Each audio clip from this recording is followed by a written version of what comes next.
আমরা এখন বাংলাদেশের বর্ডার দেখতে যাচ্ছি। এই যে এগুলো না আমাদের দর্শক। বিনা পাসপোর্টে বর্ডার, কিভাবে আপনারা যাবেন? এটা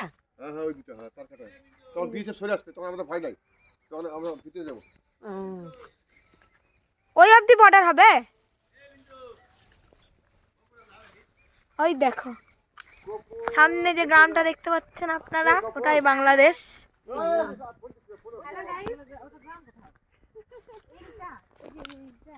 এই দেখো শালুক ফুল কিনে দেখ আর কিনে নিয়ে যাচ্ছে। এই দেখ শেফলা ফুল। এই যে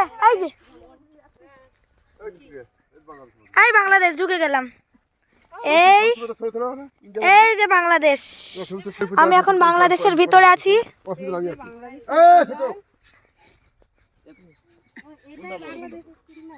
এটা ইন্ডিয়া, এটা বাংলাদেশ।